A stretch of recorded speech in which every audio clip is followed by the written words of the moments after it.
Hello and welcome back to the LAN Party podcast. This is the third episode, and we're going to go through the concept today. Oh, a little dab there, love it. So we're going to go through the concept today of what LAN Party is and why it's a needed thing within the industry. So to start off, I'm just going to frame it with the opportunity of, we currently use on average a total of 5.4 social media networks. And by 2023, that's looking to go up to about 10.2 social media networks. And this is the average person. This isn't even extreme use. So this gives us an opportunity to look into more niche social media networks and expand what a social media network is. It doesn't need to be catch-all. It can be, we look at gamers in general. And when I say niche network, the gaming industry is huge. There's a couple of billion people who all class themselves as enjoying games or being a gamer in general. So while it is niche, it's still a massive network. And this is already starting to come into play. I think, Rory, you've got some amazing facts to say about niche network. Yeah. So I recently saw on TV one of these cooking things where they invite celebrity guests on and they go and cook around. They had James May, and he's actually started a sort of social network called Drive Tribe, and it's just for car enthusiasts and things like people like that who just want to go in and talk about cars, discuss cars. And you mentioned, there's only so much you can say about a car and so many edits you can do to a car. And then he's like, oh, you could do it with food. There's so much you can do. You can do anything with food. You can shove it in stuff.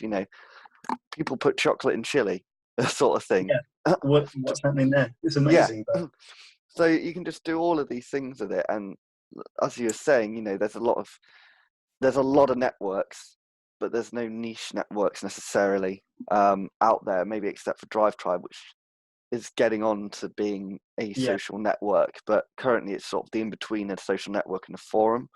So with LAN Party, it's just being able to provide a platform that allows gamers to come into one unified location rather than having the likes of Discord, Twitch, Twitter, Facebook, and Reddit. And that, that, as you were saying, sorry, what was it? 5.8? 5.4 at the moment. It's 5.4. 10.2. 10 point, right. So 5.4. That's already 5 that you're using just for a gamer. It's mad. Absolutely insane. And it's trying to bring everyone in together into one place rather than having a multitude of various other people in different locations. It's just going to make it easier for anyone in the gaming industry, whether you just like games and you just want to keep up with the latest news and streamers, whether you're a streamer, a team, or a publisher, having to manage all of those different things, like you said, Twitch, YouTube, Instagram, Facebook, freaking TikTok now as well, and Reddit, Discord. Having to manage all of those takes so much time, where you could just do it in one place and the gamers are there in that one location. I think Sid had some good points as well on how about all the cookies and everything and how it revolves around all these sort of applications that are currently out. So there's over 8 in 10 males aged 16 to 24, and 85% of esports fans are either deleting cookies using private browsing windows or blocking ads, which makes them a really hard audience to target. Yeah, it's crazy. It's we were saying before we started recording how we're getting adverts on Facebook for like HelloFresh, which isn't all the time at all. Yeah, and it's just because we're using private browsers, we're using more secure browsers. So if you're doing an advert on Facebook, although you can do targeting, like Sid was saying, you've got this 85% of people who are probably not getting your ads at all because they're not being targeted. They can't be targeted.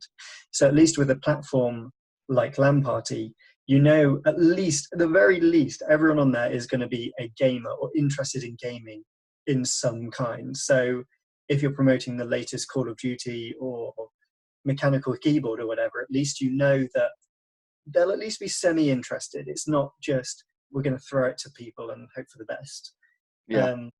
And then on our platform as well, there's going to be even more detailed targeting as well. So you can target people based on their specific interests in games. It's not just this people like gaming, so they'll probably like this. They like these particular types of games, and that's what they interact with. So they're more likely to know about or be interested in the game you're promoting. It's things where you can use artificial intelligence to read on what they're streaming the most of, what streams they watch the most, what posts they like the most, pages they like, and then, for example, like we were discussing, yesterday, you love Overwatch, I love Call of Duty, and you would want to see everything about Overwatch. And a good description would be you've got a bunch of files at home, you don't have a filing cabinet, and you've got to work your way through all these things to find this one little thing. And that's how Facebook is. You go through all this feed of just rubbish, and Twitter as well, all of them really, to find one bit of information that you're like, oh, that's quite interesting. Whereas on here, every single bit of information, well, I couldn't necessarily say every bit, but I'm hoping that a good 95% of the information that you see on your feed, you're going to enjoy, and you're going to want to see. I probably see about 15%, I'd say. On Twitter, I see maybe 5%. There's nothing I like seeing on there. Facebook, maybe 15. It's a very small amount. Yeah. And because we are having to use all these different platforms, the actual quality of the things they're posting is a lot lower, because they're like, well, I need to post on Facebook and Instagram and Twitter to get the name out there. So I've not got time to actually make content good, because I've just got to throw stuff out there to make sure people see it, which is just madness.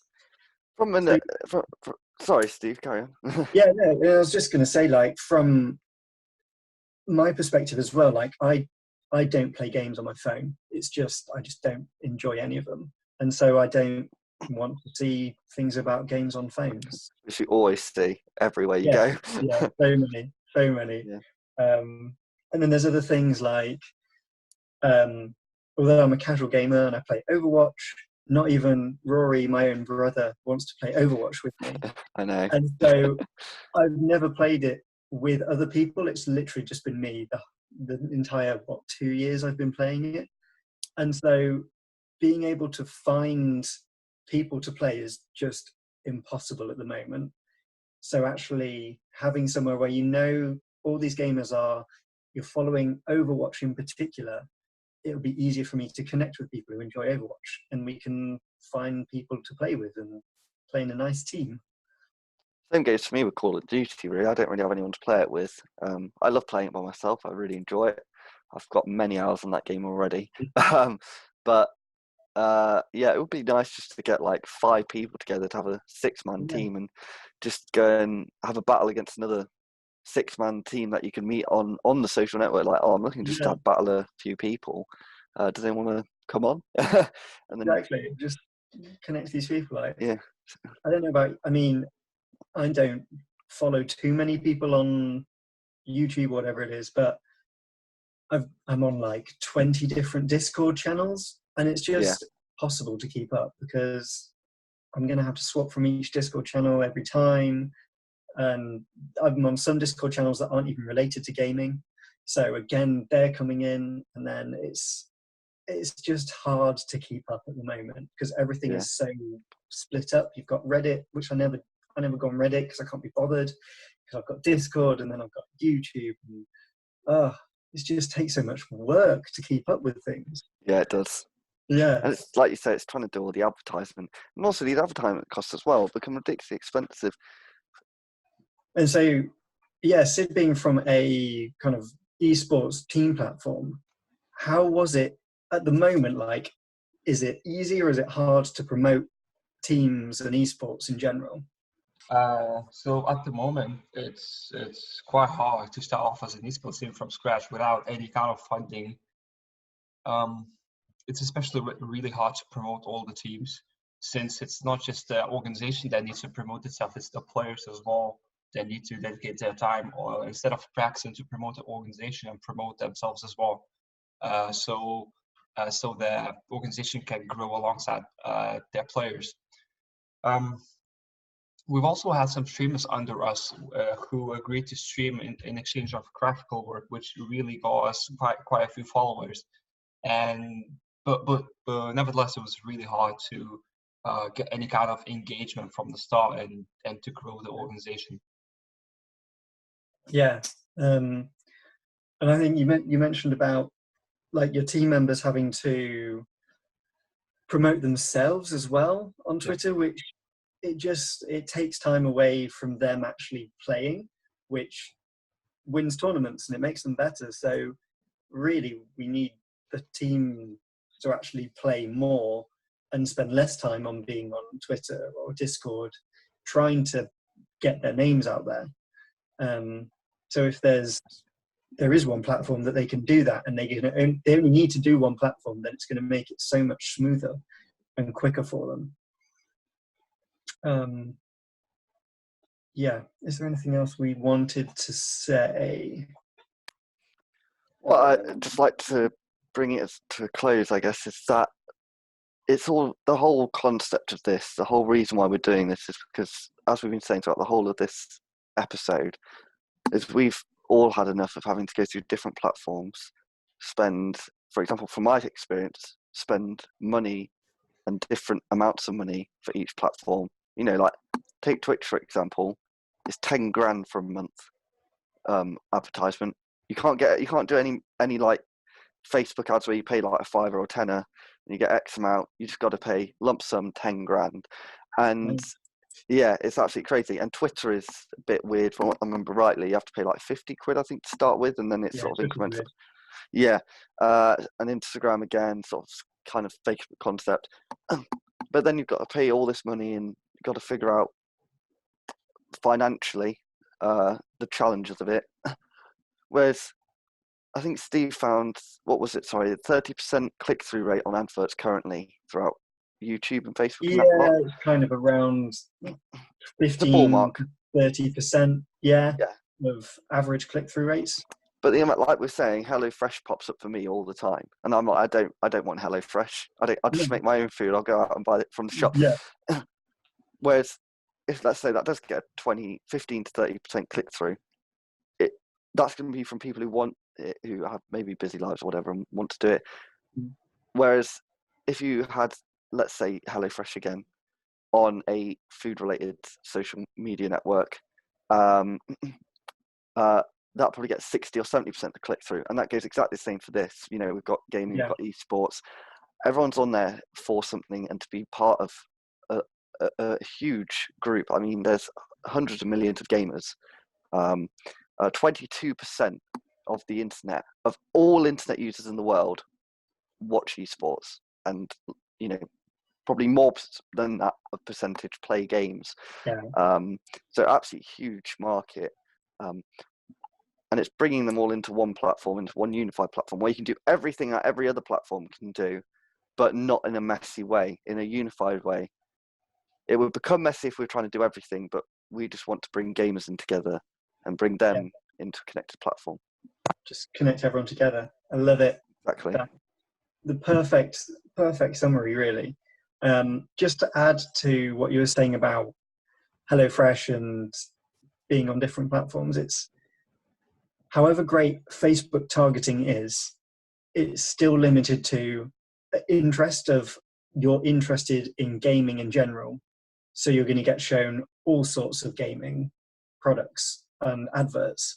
So with ours, we don't need to have a target saying you're interested in gaming, because by being on LAN Party, it's automatically assumed that you like gaming, because that's what the whole platform's about. So then we can start to dig deeper into what it is you actually like, which is going to prove a lot more effective for advertisers, for sure.